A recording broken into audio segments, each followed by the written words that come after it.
To enable and customize your always on display for Galaxy S25 FE, first we'll need to open the settings on our device. Next step is to locate notifications. Inside we can go to Do Not Disturb Mode tab, and then you can activate or deactivate it.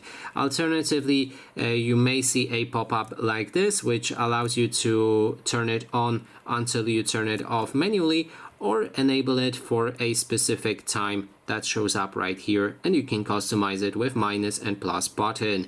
There's also option to customize how or actually what will happen when you enable it.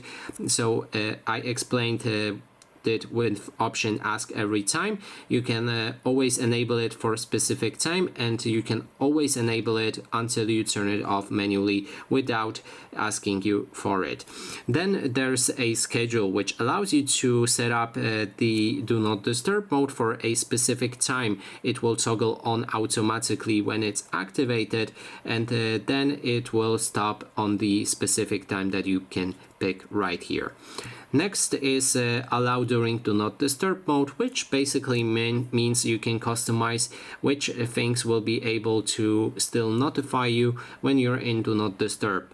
So first ones are calls and messages. You can add specific contacts that you want to see on in do not disturb mode, and you can allow only selected contacts or allow accept selected contacts. Then there's also allow calls from all contacts only or your favorite contacts only, and finally none. Then there's repeated callers. If somebody tries to call you 2 times, the second time somebody will call you, it will go through, and only if that option is active. You can also customize messages with all messages being able to reach you, contacts only messages, or favorite contacts only. Then the next step is app notifications.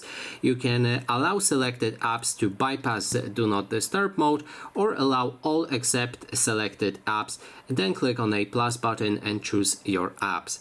The last thing is alarm and sounds. You can turn on and off alarms, media sounds, touch sounds, calendar events, and finally reminders. So that is all of the do not disturb mode settings, and that's how you can set it up. So thanks so much for watching, and if you like this video, please consider subscribing.